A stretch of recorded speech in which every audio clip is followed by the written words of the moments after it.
wabarakatuh. Waalaikumsalam warahmatullahi wabarakatuh. Selamat pagi semuanya. Pagi Ibu. Oke, gimana kabarnya?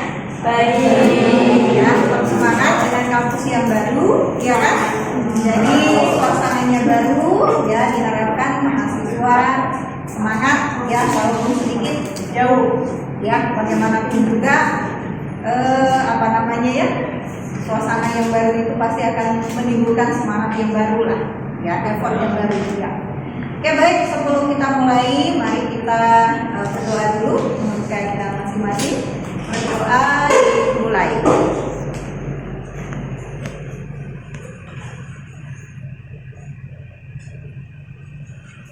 Selesai. Ya, pada hari ini kita akan membahas tentang strategi pemasaran perusahaan dan bisnis unit. Jadi kemarin kita sudah bicara sedikit ya tentang apa itu manajemen pemasaran. Hari ini kita mulai masuk kepada perusahaan dan bisnis unit. Ya. Oke, baik. Nanti kita juga ada simulasi Mentimeter. Sudah pernah pakai Mentimeter? Belum ya? Oke, nanti ya. Nah, pada materi yang kedua ini ya, di mana capaian dari mata kuliah diharapkan mahasiswa itu mampu menjelaskan tentang teori dan strategi yang digunakan sebagai dasar pengetahuan dari manajemen pemasaran.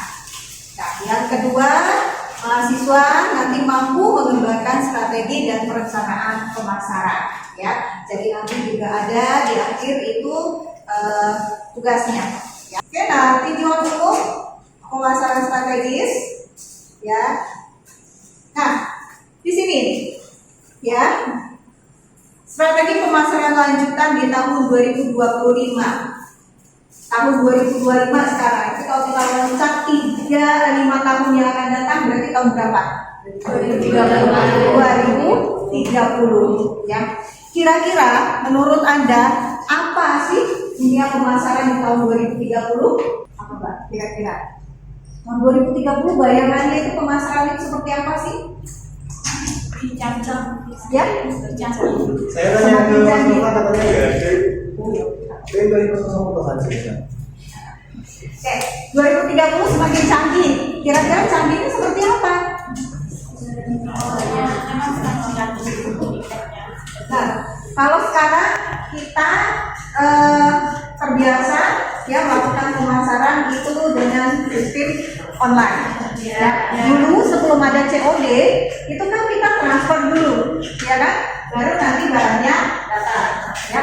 Kalau sekarang karena orang takut kan bayar dulu, terus nanti barangnya nggak datang gimana? Muncul lagi ya layanan baru ada COD. Mungkin ke depan juga ada lagi, ya kan? Bagaimana videonya itu real time mungkin. Dalam arti sekarang kita sih udah bisa lihat ya. Tapi bagaimana ke depannya suatu produk itu seakan-akan betul-betul kita sepertinya udah bisa megang gitu loh. Ya kan? Udah bisa seakan-akan itu sudah kita yakinkan dulu, baru nanti kita lakukan transaksi. Kalau sekarang kan masih banyak nih yang kadang-kadang di videonya tapi dengan data berbeda. Nah, kemungkinan ya 2030 ada lagi teknologi baru. Dan mungkin juga nanti yang akan ya melayani kita bukan lagi manusia, tetapi adalah robot. Ya, yang melayani kita adalah robot dan kita semakin terbiasa dengan teknologi robotik. Ya kan? Semakin terbiasa. Ya, sekarang kita masih separuh-separuh, ya kan? Masih separuh-separuh, tapi sekarang 2030 kemungkinan itu sudah mulai banyak diambil oleh tenaga robot. Nah, oke, lanjutnya adalah itu penerapan alat dan teknik mutakhir. Nah, tujuannya apa? Adalah membangun keunggulan yang kompetitif. Ya. Semua itu bertujuan untuk apa? Untuk supaya bisa bersaing. Jadi kalau hari ini ya Anda semua itu masih takut bersaing, yang kalah Anda nggak boleh takut bersaing, tapi Anda harus persiapkan strategi Anda sendiri, kemampuan Anda sendiri. Ya, kalau Anda masih lebih banyak mager, lebih banyak namanya mengalir saja lah ke depannya bagaimana saya ini, nah Anda akan sulit. Sementara Anda punya keinginan nih, saya pengennya begitu selesai nanti dari S1 ini, saya ingin bisa mendapatkan pekerjaan yang lebih baik. Yang gajinya paling tidak pengennya gajinya berapa sih kalau tamat S1? 2 digit. 2 digit itu berapa? 30, 40 atau 12? 15 lah. 15 juta. Sementara 15 juta itu kira-kira kerja di mana saat ini? Pajak. Anda punya kemampuan pajak? Punya. Bayar pajak taat. Oh, bayar pajak. Bayar pajak. Tapi apakah dengan kita bayar pajak terus langsung kita bisa diterima? Ya enggak kan? Ini harus dilengkapi. Dengan lengkapinya apa? Kemampuan untuk apa? Kemampuan untuk menghitung pajaknya, brevet A, B, harus punya kemampuan itu, baru bisa Anda untuk diterima. Punya kemampuan manajemen keuangannya, perpajakannya. Selain daripada itu di mana lagi yang kira-kira Anda bisa? BUMN barangkali ya. BUMN bisa, tapi Anda harus punya kemampuan bahasa Inggris yang bagus. Kira-kira TOEFL-nya udah berapa? Nah, TOEFL-nya harus di 500. Kalau belum sampai, belum bisa Anda bersaing. Nah, jadi tugasnya apa? Persiapkan diri Anda untuk bisa bersaing. Nah, ini dari sisi kita sendiri. Nah, dari pemasaran juga begitu. Kita kan pengen semua pengen punya usaha, pengen punya bisnis. Tapi Anda tidak mencari tahu bagaimana untuk bisa bisnis ini berkembang. Orang banyak sekarang jualan. Kenapa? Karena banyak yang mungkin di PHK, banyak yang merasa gak cocok gitu ya. Terus banyak yang buka usaha. Banyak kan kita lihat tuh di pinggir jalan semua buka usaha. Sekarang tinggal dilihat mana yang bisa bersaing, itulah yang akan bertahan, yang akan berkembang. Tapi kalau seandainya nggak bisa dia bertahan, nggak bisa bersaing, maka akan kalah.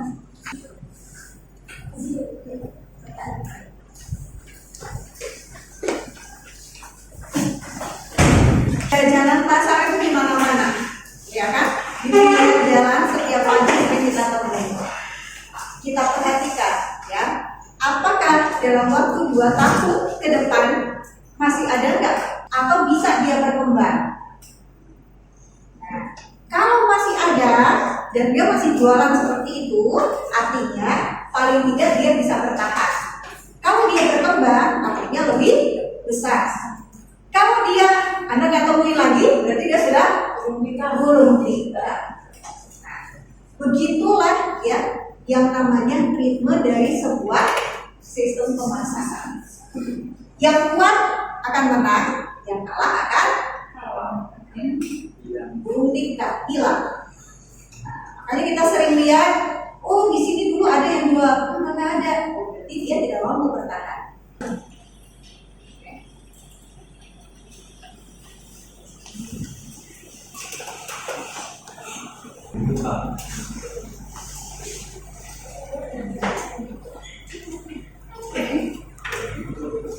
Nah, ini konsep dasar ya. Konsep dasarnya itu adalah tidak lain dan tidak bukan ya, tetap adalah ya. Jadi konsep dasarnya itu adalah keunggulan kompetitif,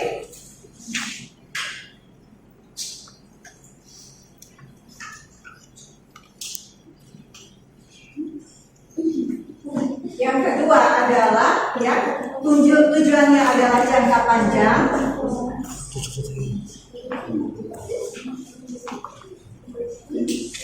dan yang ketiga adalah harus memahami dinamika kompetisi.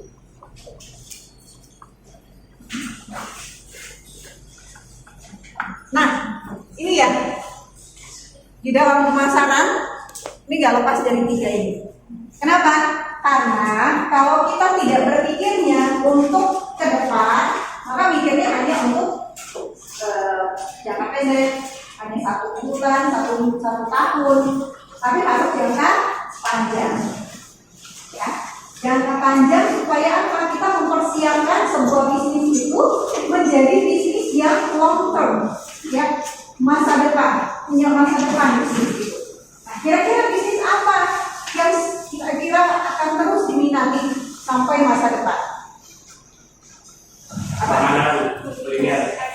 Makanan, ya, makanan itu memang tidak akan pernah habis, tapi saingannya juga akan selalu banyak. Apa kira-kira yang membuat orang itu mau, ya, Anda pilih kafe ini kan, atau Anda mau datang ke warung makan misalnya, apa yang membedakan antara satu dengan yang lain? Selain daripada rasa, kualitas, harga, ya, layanan, terus apa lagi? Tempatnya, ya kan? Nah, kalau semuanya itu sama semua, rata-rata warteg lah misalnya gitu ya, atau nasi padang, rata-rata kan mirip-mirip aja rasanya. Tapi Anda ada maunya belinya di sini, nggak mau beli di sana. Apa yang membuat kita memilih satu tempat? Yang lain. Kita harus bisa membangun chemistry sekarang ini. Harus ada engagement, keterikatan. Nah, jadi tingkat tingginya dari sebuah pemasaran itu adalah engagement. Engagement itu adalah apa? Keterikatan. Diikat dengan apa? Emosional. Ya, jadi kalau gini, Anda kalau dengan teman sudah dekat, ya kan? Mau ditabok, Anda nggak marah, ya kan? Tapi kalau Anda nggak pernah ketemu, terus dipukul, Anda marah nggak? Kenapa Anda tidak marah tadi? Karena ada kedekatan emosional. Tadi ketemu orang di jalan, nggak mau cuma ditabok aja, Anda juga emosi kan? Karena tidak ada engagement. Engagement itu dibangun.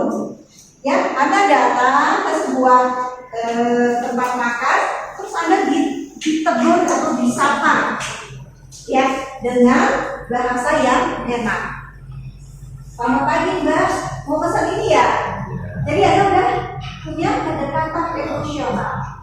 Nah, itulah yang kadang-kadang membuat konsumen itu tidak mau pindah. Nah, jadi bukan lagi hanya puas, bukan hanya lagi value, tapi sudah engagement tadi, keterikatan. Yang kita harus bisa tadi itu ya, mau punya usaha, jalin komunikasi ya, yang deep, yang dalam. Nah, ada juga pasti ya, ada yang belum punya pacar, ya. Kalau Anda itu jarang komunikasi, maka engagementnya nggak terjalin. Makanya kan sering apa sih ukuran komunikasi? Orang berumah tangga juga bisa hancur gara-gara nggak ada komunikasi, ya. Nah, komunikasi inilah yang akan menciptakan engagement. Ya, salah satunya membangun adalah dengan relationship capability, ya, kemampuan membangun relasi yang baik. Nah, salah satunya itu juga review itu adalah membangun relationship. Sekarang para penjual baik itu dari Shopee, TikTok dan segala macam, begitu barang Anda ada pesan, dia kan langsung chat kita, ya kan? Terima kasih, ya kan? Anda sudah order atau memesan di tempat kami, dan kami akan segera mengirim sesuai dengan pesanan Anda, dan barang akan diestimasi sampai tanggal sekian. Nah, diharapkan nanti unboxingnya itu untuk divideokan. Itu berusaha dia untuk menjalin komunikasi dengan kita. Dia sudah lakukan itu, tapi belum tentu juga semua konsumen itu menerima dengan baik. Ada yang sudah lewat saja, ada yang betul-betul oke, terima kasih, nanti begitu barang datang langsung di videoin. nggak semua mau memvideokan, ya kan? Artinya nggak mudah membangun engagement itu.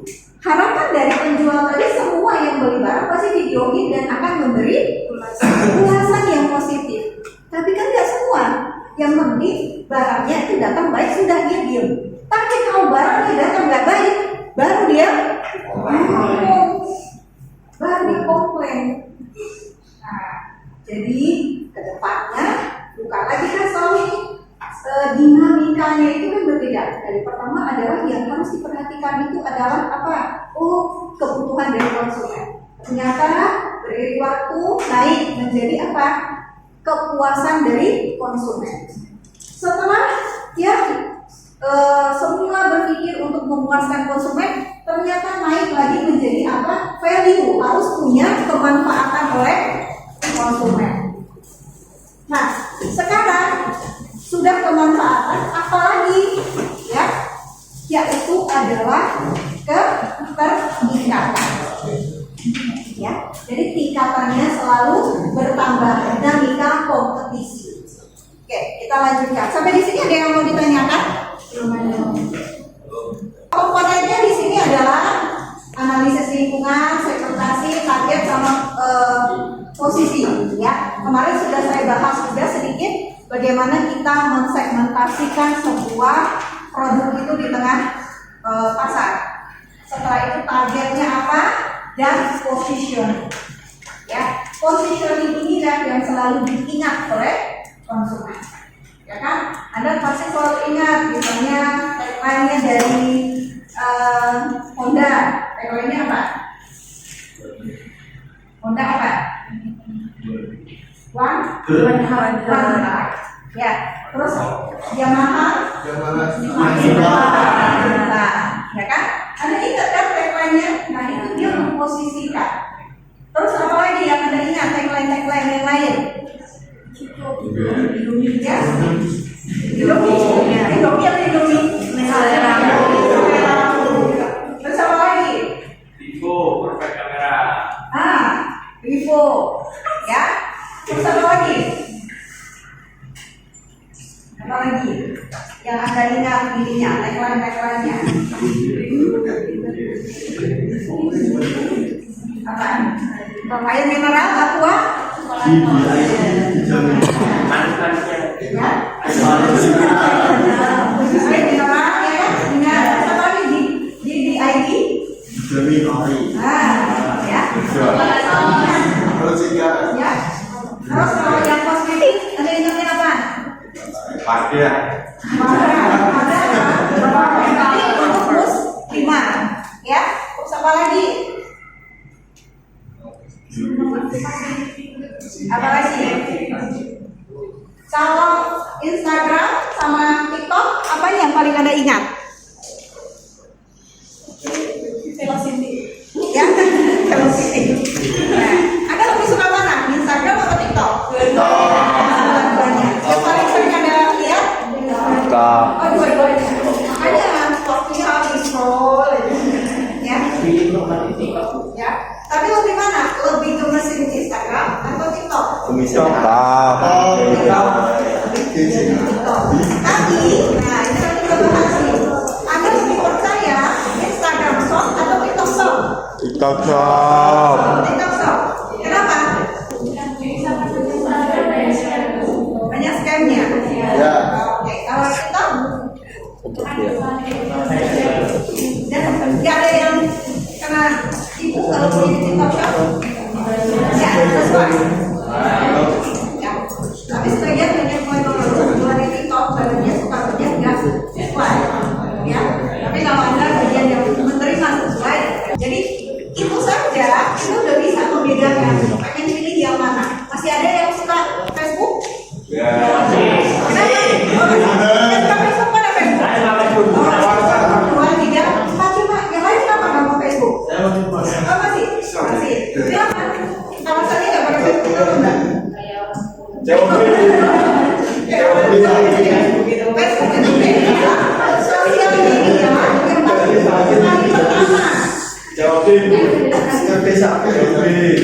Karena dulu ya Facebook itu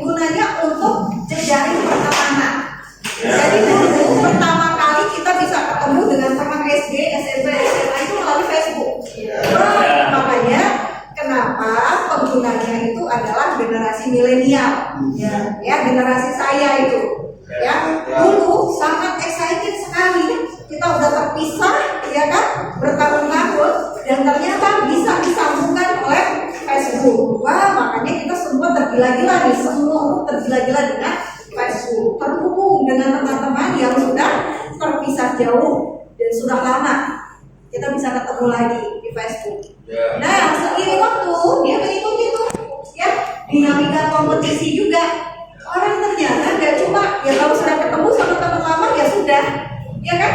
Apalagi kita tempat lokasi kita mungkin jauh. Saya aja paling nggak akan mungkin secara seperti dulu lagi.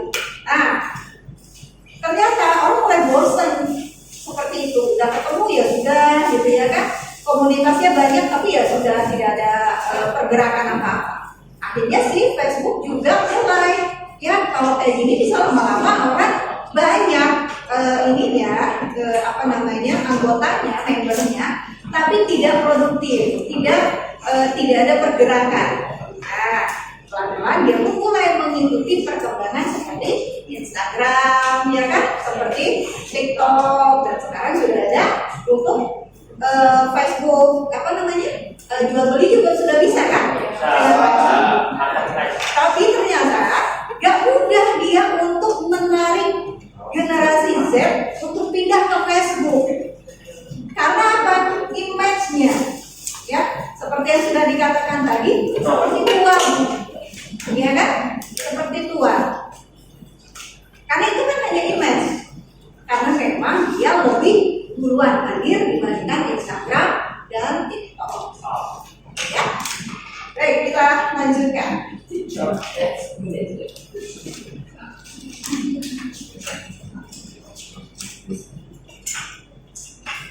Oke, nah di sini ada perbandingan pasar, ya, market comparison, perbandingan pasar, menonjol di pasar.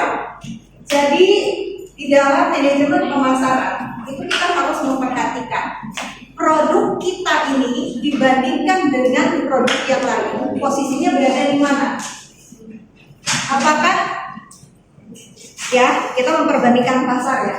Apakah menonjol enggak? Menonjol itu bagaimana? Apakah punya kita lebih enggak dibandingkan dengan yang lain? Ya, Anda saja ya sering nih nonton konten. Pasti ada konten yang Anda sukai. Ya kan? Omatik. Rata-rata konten yang disukai konten apa, Mas? Omatik. Apa?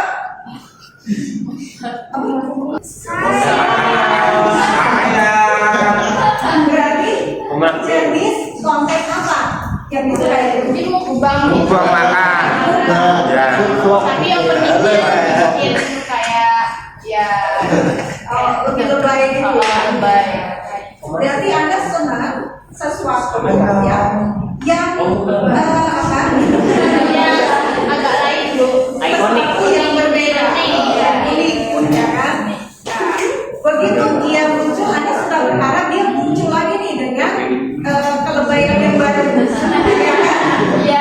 Setiap harinya, ya kan? Artinya yang membedakan dia dengan konten yang lain itu adalah dia berani lebay. Nah, selain daripada itu kontennya seperti apa lagi? Lucu. Ya. Lucunya yang bagaimana? Yang menghibur. Yang menghibur. Berarti Anda kalau buka Instagram atau TikTok, cari adalah konten-konten yang menghibur. Nah, bagaimana dengan konten edukatif atau mungkin quotes-quotes yang seperti itu Anda lewatin atau Anda nonton? Nonton juga. Tapi Anda nggak kasih like. Kesana nggak follow dia. Ya. Kenapa? Karena nggak menarik. Nah, itu dipelajari oleh konten kreator. Ya kan? Konten kreator kan mempelajari. Kalau Anda sebagai konten kreator, Anda juga harus mempelajari keinginan daripada audiens tadi. Supaya lucu, maka Anda harus bikin program atau namanya konten-konten yang lucu tapi natural. Kan lucu tapi garing. Ya kan? Lucu tapi natural. ya kan? Kenapa? Karena orang-orang butuh hiburan, ya. Nah, tapi ada juga kalanya Anda juga membutuhkan konten-konten yang sifatnya lebih serius, ya kan? Konten apa yang lebih serius biasanya? Edukasi.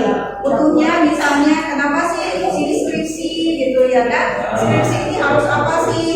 Bagaimana menghadapi dosen pembimbing gitu ya kan? Terus ada itu juga kesel kalau di sini ada yang mungkin dia mengeluhkan dosen pembimbing misalnya gitu. Anda juga ikut kesel dan mungkin Anda juga ikut berdoa jangan sampai Anda ketemu dosen pembimbing seperti itu, ya kan?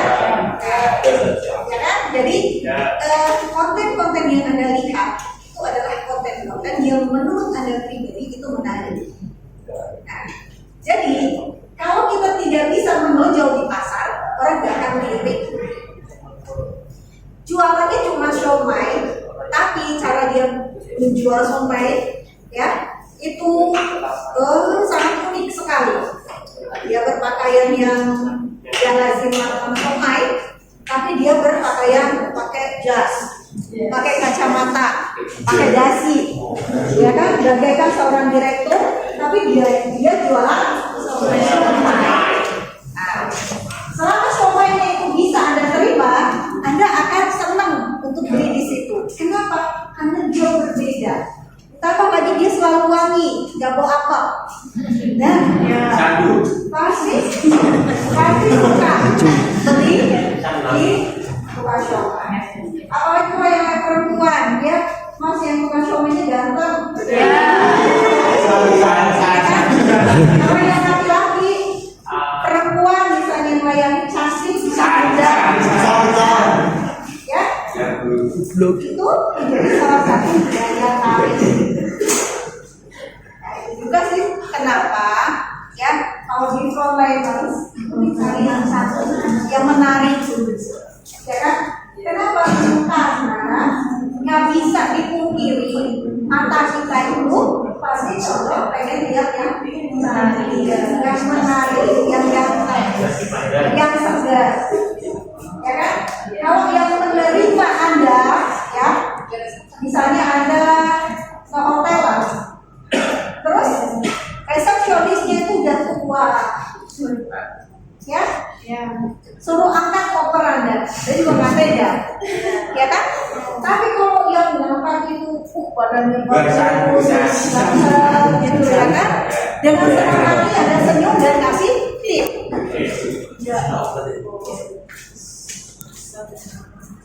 Nah, apalagi kalau sempat yang layani di tempat pendaftaran atau apa namanya itu tempat check-innya itu perempuan ya atau mbak-mbak yang cantik, ya cantik ya bersih ramah sedikit seksi,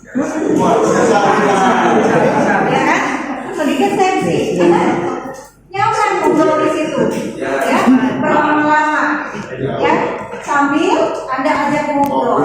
Kenapa? Karena ketertarikan ya kita sebagai konsumen itu salah satunya yang seperti itu, ya jadi tidak bisa dipungkiri yang melayani selalu dipilih yang good cooking.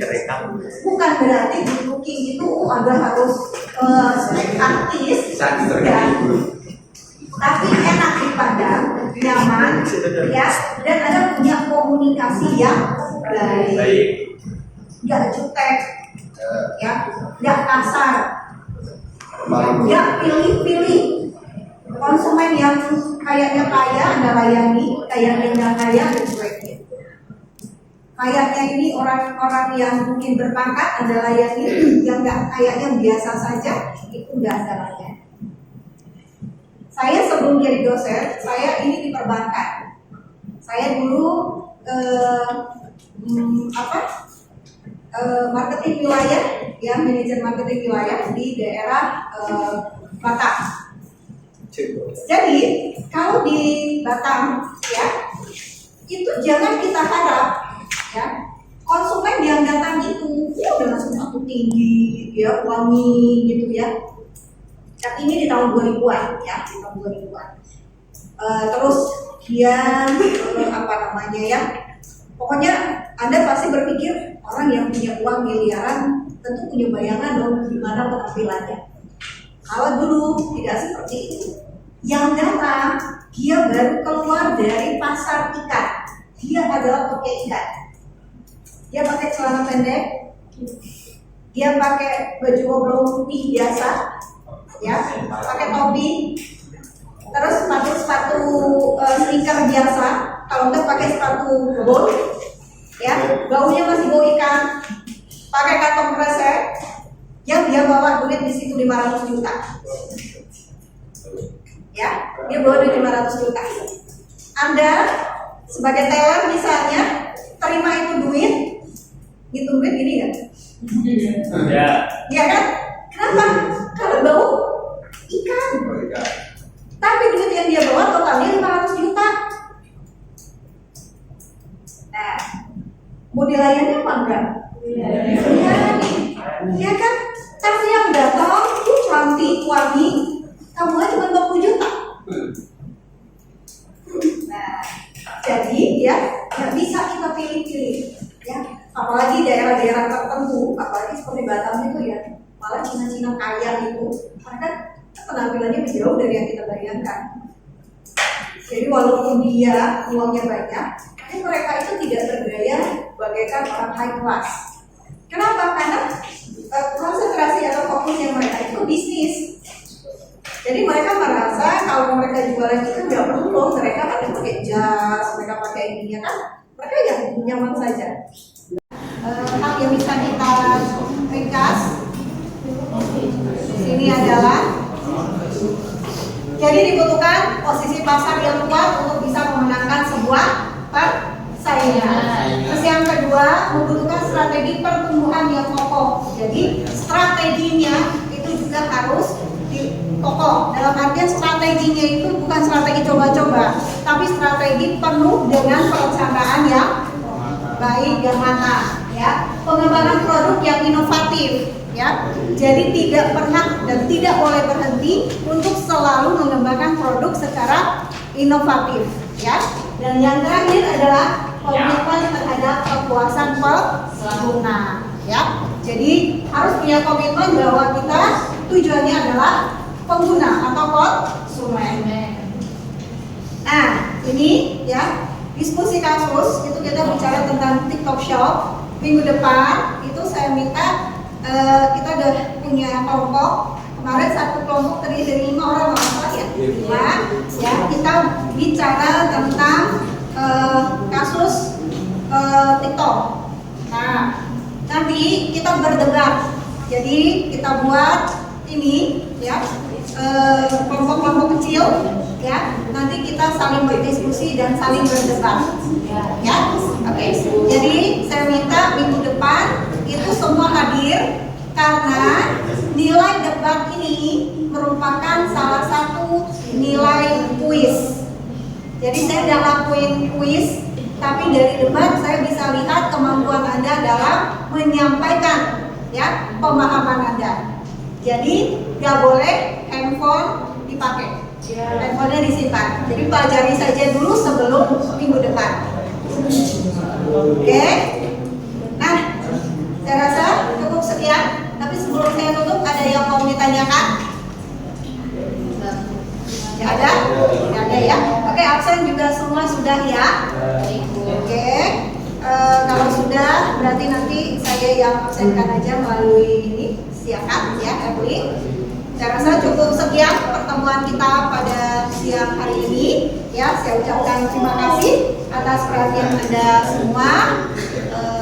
Sebelumnya kita akhiri, kita berdoa menurut keyakinan masing-masing. Doa dimulai.